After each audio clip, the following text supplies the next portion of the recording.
$30,000 al mes, Julián. Ni un centavo menos. Es lo mínimo que merezco por haber soportado 5 años de matrimonio contigo. Considéralo el pago por mi tiempo perdido y por el nivel de vida al que me acostumbraste. Las palabras de mi exesposa Vanessa resonaron en la sala de juntas con una arrogancia que me revolvió el estómago. Vanessa lucía un vestido de seda que costaba más que el auto de mi abogado y sostenía una copa de agua mineral como si fuera un cetro. A su lado, su abogado, un tipo apodado el Tiburón por su fama de desplumar empresarios en divorcios, sonreía con una suficiencia insoportable. Vanessa, esa cifra es absurda, dije, manteniendo una calma glacial. No tenemos hijos, y tú tienes tu propia carrera.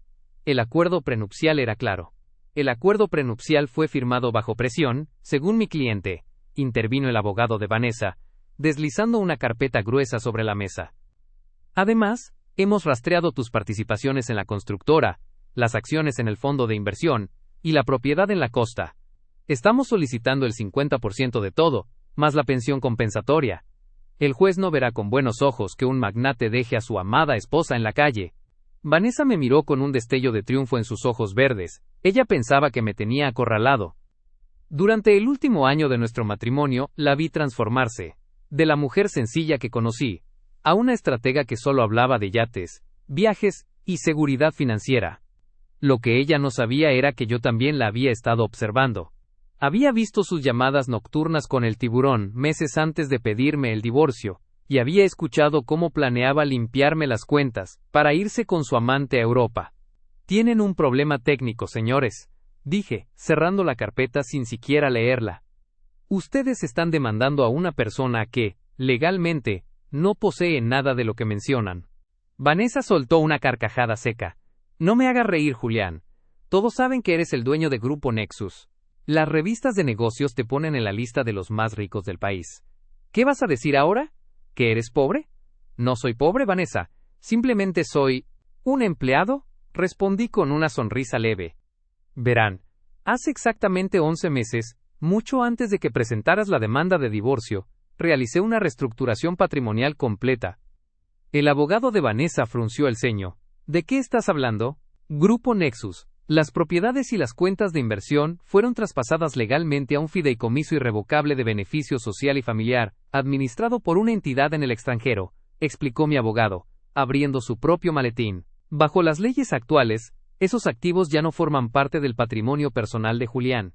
Él ya no es el dueño, es el usufructuario con un salario asignado de $3,000 mensuales por servicios de consultoría. El silencio que cayó en la sala fue tan pesado que se podía escuchar el segundero del reloj de pared. El rostro de Vanessa pasó del rosa vibrante a un blanco ceniza.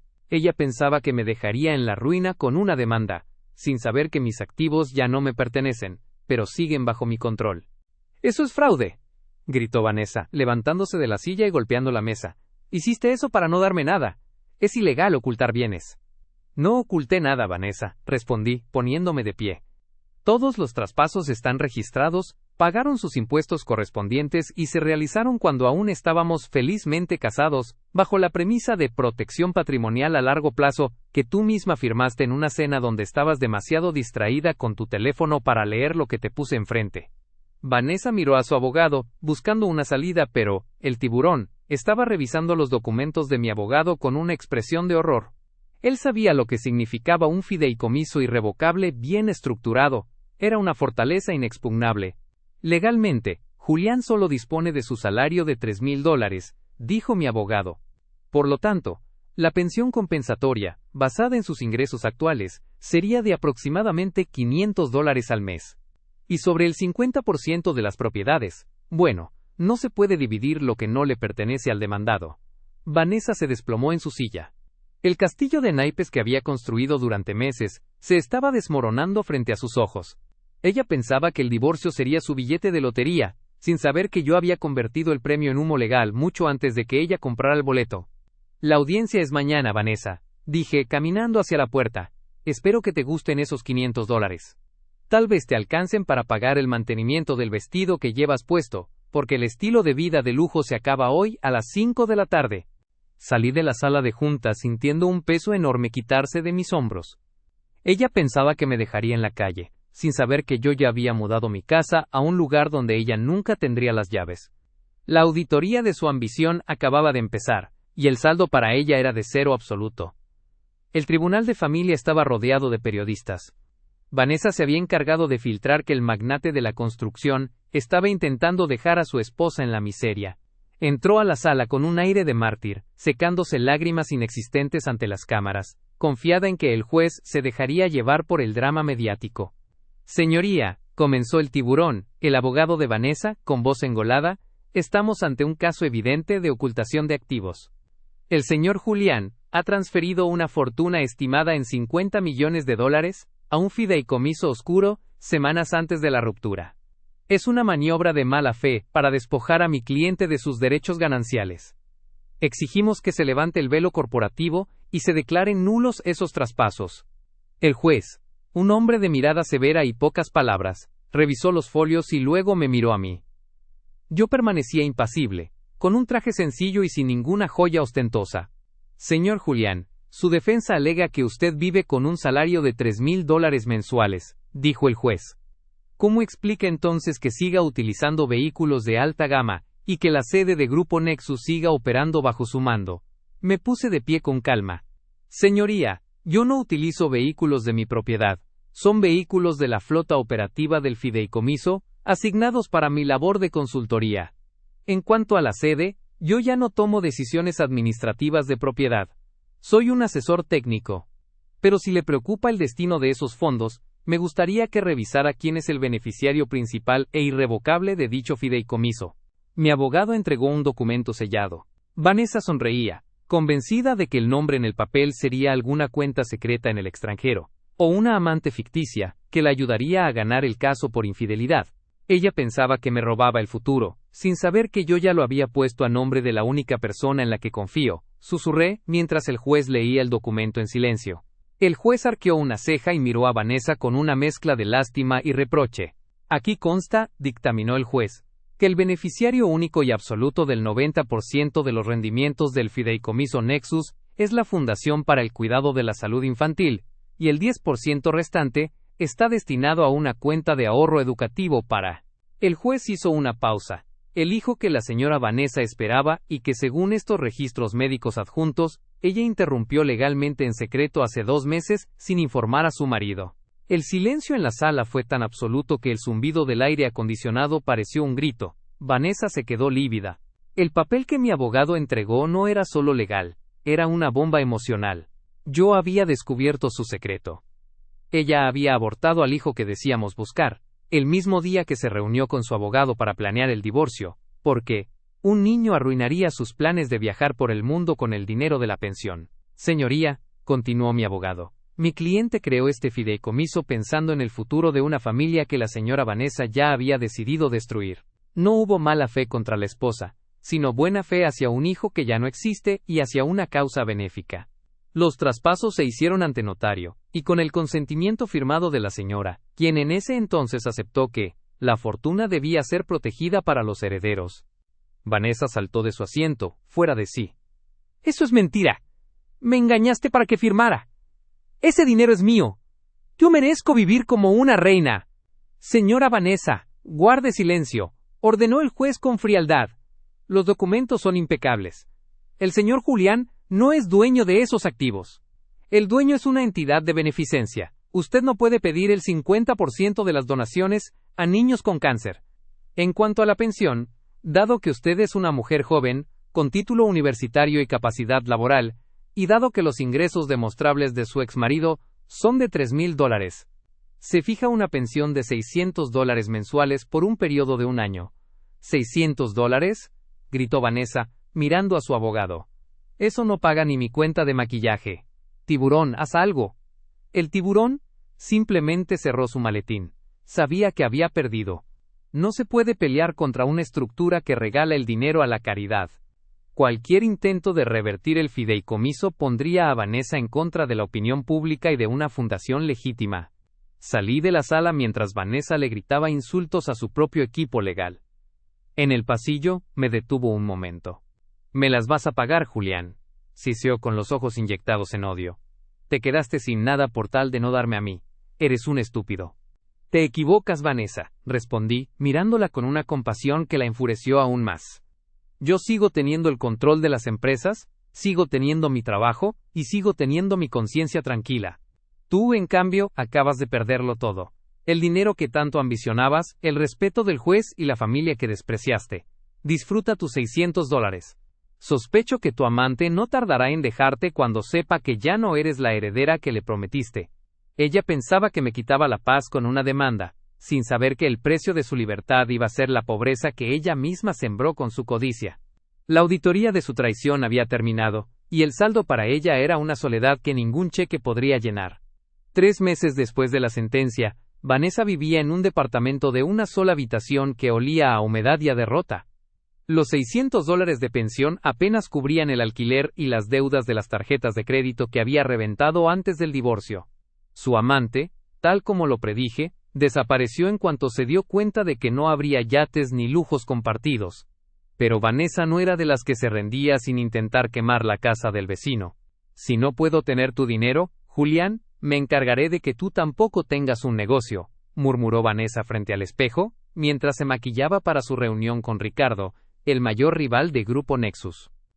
Vanessa se presentó en las oficinas de Ricardo, con una carpeta que, según ella, contenía los secretos industriales de mi nuevo sistema de construcción modular. Sabía que Ricardo daría cualquier cosa por adelantarse a mi próximo lanzamiento. Tengo los planos, las listas de proveedores estratégicos y los costos de producción, dijo Vanessa, deslizando una memoria USB sobre el escritorio de Ricardo. Julián es un hombre meticuloso, pero guardaba copias de todo en el servidor de la casa. Quiero $5 millones por esta información, y un puesto ejecutivo en tu empresa. Ricardo, un hombre que medía su éxito por los cadáveres corporativos que dejaba atrás, examinó la información con ojos brillantes. Si esto es real, Vanessa, habrás enterrado a Julián antes de que termine el trimestre. Pero necesito que firmes un contrato de consultoría, donde garantices que esta información es de tu propiedad intelectual o que tienes derecho legal sobre ella. Vanessa firmó sin leer la letra pequeña. Ella pensaba que mi silencio era debilidad, sin saber que cada palabra que decía en mi contra era un clavo más en su propia tumba financiera.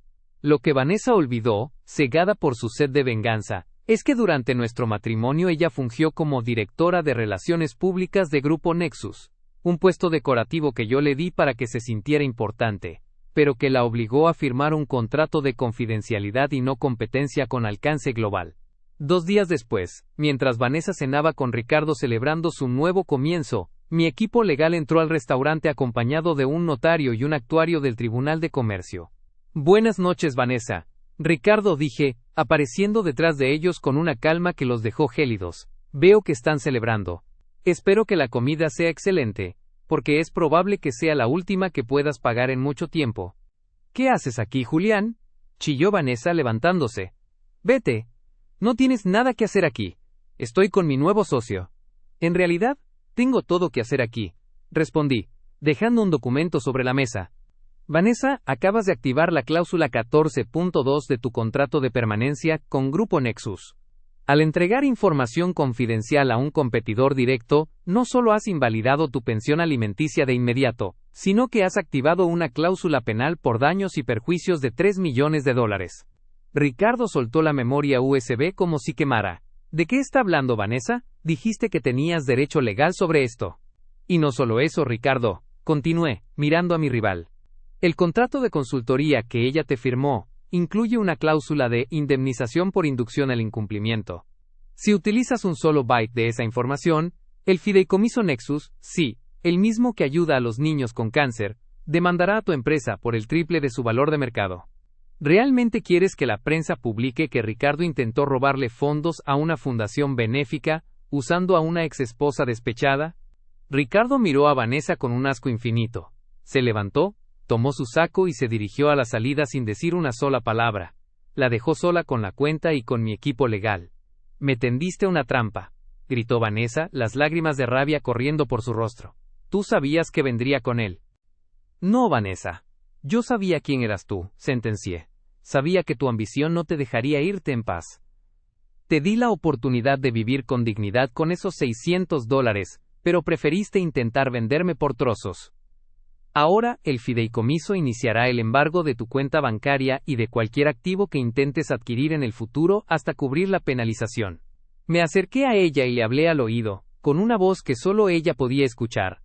Ella pensaba que me robaba el futuro, sin saber que yo ya había blindado el presente. No solo perdiste el juicio de divorcio, Vanessa, acabas de perder tu derecho a trabajar en esta industria de por vida. Salí del restaurante dejando a Vanessa en medio de las miradas de los demás comensales. Ella pensaba que la información era poder, sin saber que el verdadero poder es el honor, algo que ella vendió por un plato de lentejas que nunca llegó a probar. La auditoría de su traición había entrado en su fase final. La bancarrota moral y económica absoluta. La recepción de Grupo Nexus ya no era el lugar donde Vanessa entraba con paso de reina y recibía reverencias de los empleados. Ahora, parada frente al mostrador de mármol con un abrigo que empezaba a verse desgastado, y el rostro oculto tras unas gafas oscuras para esconder las ojeras de una semana sin dormir, era una extraña más. El banco le había dado un ultimátum de 48 horas para desalojar su departamento por el embargo de la cláusula penal, y su nombre estaba en la lista negra de todos los headhunters de la ciudad. El señor Julián no recibe a nadie sin cita, señora, dijo la recepcionista, con una cortesía tan fría que parecía cortante. Dile que es una emergencia personal, suplicó Vanessa, con la voz quebrada. Minutos después, la puerta de mi oficina se abrió. Vanessa entró, pero ya no tenía esa mirada de depredadora que lució en el divorcio. Se sentó frente a mi escritorio, el mismo lugar donde una vez planeó cómo quitarme la empresa, y dejó caer su bolso con un peso sordo. Julián, detén esto, susurró, sin mirarme. El fideicomiso ha bloqueado hasta mi cuenta de ahorros de la universidad. No tengo ni para el depósito de un nuevo alquiler. Ricardo me ha demandado por daños a la imagen de su empresa. Me voy a quedar en la calle. Tú elegiste el campo de batalla, Vanessa. Respondí, cerrando mi computadora. Yo solo puse las reglas del juego. Te advertí que no intentaras vender secretos que no te pertenecían. Lo hice porque me dejaste con nada. Gritó, recuperando por un segundo su antiguo fuego. 5 años de mi vida, Julián. 5 años fingiendo que me importaban tus estúpidas obras y tus problemas de logística. Merezco algo a cambio de ese sacrificio. Me recliné en mi silla y la miré con una lástima profunda. Ella pensaba que el dinero era lo que nos mantenía unidos, sin saber que fue su falta de alma lo que la dejó afuera. ¿Realmente crees que el sacrificio se paga con millones? Te di amor, te di un hogar y te di confianza. Tú lo tasaste todo en dólares y centavos. Es que tú siempre tuviste de sobra, exclamó ella señalando las fotos de los proyectos en la pared. Esta fortuna te cayó del cielo. Tu abuelo te dejó las tierras, tu padre la constructora. Solo tuviste que sentarte a ver cómo crecía. ¿Qué te costaba darme una tajada para ser libre? Sonreí, pero no fue una sonrisa de alegría. Era el momento de revelar el secreto que ella, en su superficialidad, nunca se molestó en investigar. Saqué un sobre amarillo del cajón inferior, un documento viejo y gastado que nunca pasó por las manos de su abogado, el tiburón. Vanessa, tú nunca entendiste de dónde viene esta empresa, dije, deslizando el papel hacia ella. Mira la fecha. Mira el saldo inicial. Vanessa frunció el ceño y leyó. Sus ojos se abrieron de par en par. El documento mostraba que, hace 10 años, la empresa de mi familia estaba en una quiebra técnica absoluta. Mi padre no me dejó una fortuna. Me dejó una deuda de $12 millones y un nombre manchado por socios que lo traicionaron. Todo lo que ves aquí, Vanessa. Grupo Nexus, el fideicomiso, los edificios, no fue una herencia, dije con voz firme. Fue el resultado de que yo trabajara 18 horas diarias durante 7 años, durmiendo en el suelo de las obras y negociando con acreedores que querían mi cabeza. Cuando te conocí, yo ya había salido del pozo, pero seguía construyendo los cimientos. Vanessa tragó saliva, mirando el documento de quiebra. Tú pensabas que estaba saqueando un cofre lleno de oro que me encontré por suerte. Continué. Por eso te fue tan fácil intentar robarlo. Pensaste, él tiene mucho, no le hará falta. Pero lo que intentaste robar fue mi esfuerzo, mis noches de insomnio y el sudor de la gente que creyó en mí, cuando no tenía nada. Por eso el fideicomiso es tan estricto. El dinero no es mío, Vanessa. Es el seguro de vida de cientos de familias que dependen de que esta empresa no caiga en manos de gente como tú. No, yo no sabía eso, balbuceó ella. No lo sabías porque nunca preguntaste. Estabas demasiado ocupada preguntando cuándo llegaría el próximo modelo de Porsche. El día que decidiste abortar a nuestro hijo porque un niño arruinaría tu libertad financiera, terminaste de demostrar que para ti, los seres humanos son solo activos o pasivos en un balance. Vanessa empezó a llorar de verdad, un llanto de quien se da cuenta de que quemó el único refugio que tenía, pensando que era una prisión. No voy a retirar la penalización, Vanessa, sentencié. El fideicomiso seguirá su curso.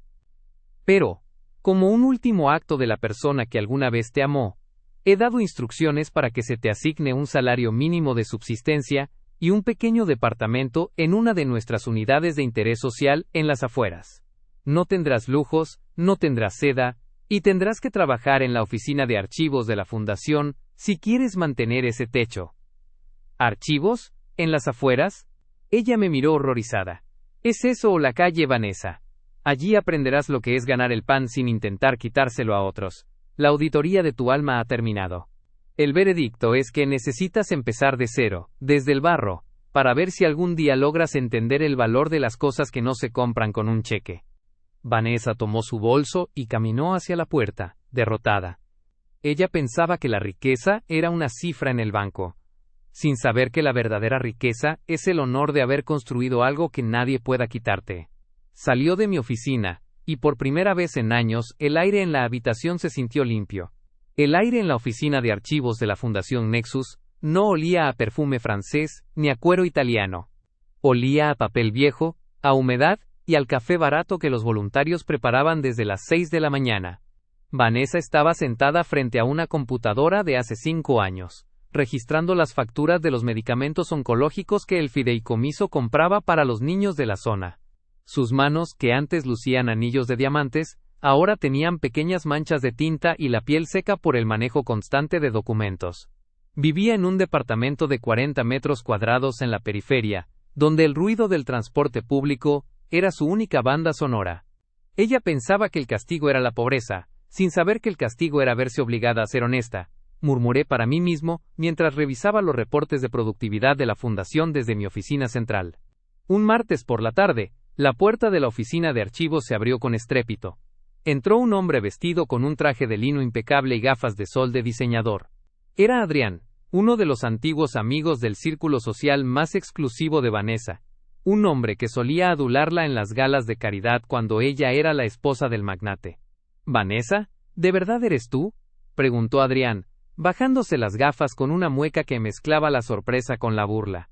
«Me dijeron que estabas trabajando en la fundación, pero pensaba que era en el consejo directivo. No, aquí abajo, entre cajas de cartón». Vanessa se puso tensa. Por un momento, vi a través de las cámaras de seguridad cómo su rostro buscaba la antigua máscara de altivez, pero algo había cambiado en ella. No bajó la cabeza, pero tampoco gritó. «Hola, Adrián. Estoy ocupada con el inventario de suministros para el hospital pediátrico. ¿Vienes a hacer un donativo o solo vienes a curiosear?», respondió ella con una voz plana, despojada de su antigua coquetería. «Vengo por negocios, querida. Mi constructora quiere participar en la licitación del nuevo centro de rehabilitación», dijo Adrián, apoyándose en el escritorio de Vanessa con una familiaridad insultante. «Escucha, sé que Julián te tiene bajo su bota, pero tú conoces los márgenes de beneficio. Si me pasas las cifras de las otras ofertas, te daré una comisión que te sacará de este agujero en una semana. No tienes por qué vivir así, Vanessa». «Julián no tiene por qué enterarse». Vanessa miró a Adrián, y luego miró la pantalla de su computadora, donde aparecía el nombre de un niño de 6 años, que necesitaba una cirugía de médula ósea. Por un segundo, el silencio en la oficina fue absoluto. Yo sostenía la respiración desde mi oficina, esperando ver si el ciclo de traición se repetía. «El agujero no es este escritorio, Adrián», dijo Vanessa cerrando la carpeta frente a ella. «El agujero era mi vida antes, pensando que gente como tú eran mis amigos. No te hagas la santa, Vanessa. Todos sabemos que te casaste por el dinero y que perdiste el juicio por codiciosa», escupió Adrián, perdiendo la paciencia. «Solo te ofrezco un trato justo». Vanessa se levantó. Ya no era la mujer que se desmoronaba ante la presión social. Se acercó a la puerta y la abrió de par en par. «Si quieres la licitación, presenta tu oferta técnica como todos los demás», sentenció ella. «Y si vuelves a sugerir que robe dinero que va destinado a medicinas para niños, me encargaré personalmente de que Julián te vete de cualquier proyecto público en este país. Ahora vete. El café aquí es para gente que trabaja, no para parásitos», Adrián salió echando chispas, insultándola por lo bajo. Vanessa cerró la puerta y se apoyó contra ella, cerrando los ojos. Sus hombros temblaban, no de miedo, sino de una liberación profunda. Acababa de rechazar la misma tentación que un año atrás la habría hecho saltar de alegría. Esa noche, cuando las oficinas estaban vacías, bajé personalmente al área de archivos. Ella seguía ahí, terminando de foliar unos expedientes bajo la luz de una lámpara de escritorio. No me escuchó entrar hasta que dejé un sobre su mesa. ¿Qué es esto? ¿Otro aviso de embargo? Preguntó ella tratando de forzar una sonrisa cansada. Es un reporte de auditoría, respondí. No de la empresa, sino de tu desempeño este último año. Adrián llamó a mi oficina para quejarse de tu falta de profesionalismo. Me contó lo que le dijiste. Vanessa guardó silencio, esperando el golpe final. Has ahorrado a la fundación casi $200,000 este trimestre al detectar errores en la facturación de los proveedores, continué. Y hoy has demostrado que entiendes que el valor de lo que hacemos aquí no se negocia. El fideicomiso ha decidido que tu periodo de prueba ha terminado. ¿Me vas a despedir?, susurró ella. Te voy a promover. La fundación necesita una directora operativa que sepa exactamente cuánto cuesta cada centavo y qué sucede cuando alguien intenta corromper el sistema. El departamento en las afueras sigue siendo tuyo si lo quieres, pero tu salario será el de una ejecutiva real. No por ser mi exesposa, sino porque eres la única que sabe lo que es perderlo todo por una mentira. Vanessa miró el sobre, y luego me miró a mí. Por primera vez en años, no vi en sus ojos el cálculo de una cifra, sino el peso de una responsabilidad. No lo hago por ti, Julián, dijo ella, con una dignidad que nunca tuvo cuando vestía seda. Lo hago por el niño del expediente de hoy. Él no tiene la culpa de que nosotros hayamos sido unos estúpidos. Lo sé, Vanessa. Por eso confío en ti. Salí de la oficina dejando que el silencio la envolviera. Ella pensaba que la honestidad era su prisión, sin saber que era la única llave que podía abrir la puerta de su propio respeto. La auditoría de su vida había arrojado por fin un saldo positivo. 3 años después del terremoto legal que destruyó su vida anterior, Vanessa ya no era la mujer que aparecía en las portadas de las revistas de sociedad. Ahora, su nombre figuraba en los informes anuales de la Fundación Nexus como la directora operativa que había logrado duplicar el alcance de los programas de salud infantil. Su rostro, más sereno y firme, reflejaba la paz de quien ya no tiene nada que ocultar y todo por construir. Caminaba por el pasillo del nuevo hospital oncológico financiado por el fideicomiso, vistiendo un traje sencillo de algodón y calzado cómodo. Se detuvo frente a la placa de inauguración, donde el nombre de su hijo, aquel que nunca nació, pero cuya memoria dio origen al fondo de becas, brillaba bajo la luz de la mañana. Señora Vanessa, hay un hombre en la recepción que insiste en hablar con usted, anunció su secretaria. No tiene cita, pero dice que es un viejo conocido, y que es un asunto de vida o muerte. Vanessa asintió, y caminó hacia la sala de espera. Al entrar, vio a un hombre sentado en una de las bancas de plástico. Su traje estaba raído en los puños, su maletín de cuero estaba pelado, y sus ojos tenían esa mirada huidiza, de quien ha pasado de ser el cazador a ser la presa. Era el tiburón, el abogado que una vez prometió dejarme en la calle a cambio de una comisión millonaria. «Vanessa, gracias a Dios que me recibes», dijo el abogado, levantándose con una sonrisa forzada que ya no intimidaba a nadie. «He tenido unos contratiempos. El colegio de abogados me suspendió la licencia por el caso de Ricardo, y las deudas me están asfixiando. He oído que manejas presupuestos enormes aquí. Pensé que por los viejos tiempos podrías, no sé, recomendarme para el departamento legal de la fundación». Vanessa lo miró en silencio. Recordó la sala de juntas, los gritos de ambición, y cómo este hombre la alentó a abortar sus principios por un cheque que nunca llegó. Ella pensaba que el dinero era su poder, sin saber que su poder ahora nace de lo que ya no necesita poseer, pensó Vanessa mientras mantenía la calma. Los viejos tiempos murieron en el tribunal, licenciado, respondió ella con una voz que no temblaba. Aquí no contratamos a personas que ven la ley como una herramienta de saqueo. Aquí trabajamos para niños que luchan por un día más de vida. Usted no duraría ni una hora en esta oficina sin intentar vender la tinta de las plumas. Vanessa, no seas dura. Yo solo hacía mi trabajo, suplicó él. Tú también querías ese dinero. Éramos socios. Esa es la diferencia entre usted y yo, sentenció Vanessa. Yo pagué mi deuda. Yo acepté vivir en el barro para entender por qué la gente necesita un refugio. Usted sigue buscando a quién morder. No hay un lugar para usted en Nexus. Pero, si realmente tiene hambre, en la parte trasera del hospital servimos comida gratuita para los familiares de los pacientes. Es lo máximo que la fundación puede hacer por un hombre en su situación. El abogado salió del hospital con la cabeza baja, derrotado por la misma mujer a la que una vez usó como peón. Vanessa regresó a su oficina, donde yo la esperaba para la revisión trimestral. ¿Todo bien, Vanessa?, pregunté, señalando la salida por donde se fue el abogado. Todo en orden, Julián, respondió ella, sentándose frente a mí. Ya no había tensión entre nosotros, solo una asociación profesional basada en un pasado cicatrizado. Solo un fantasma que intentaba convencerme de que el mundo sigue siendo tan oscuro como antes. Pero se equivoca. Miré por la ventana de la oficina hacia el jardín del hospital. Vi a los niños jugando, vi a los médicos trabajando con recursos que antes se desperdiciaban en yates y lujos vacíos. El fideicomiso Nexus era una fortaleza, no de muros sino de propósito. A veces me pregunto, dijo Vanessa, cerrando su computadora, si habrías hecho todo esto, si yo no hubiera intentado traicionarte. Probablemente no de esta forma. Admití.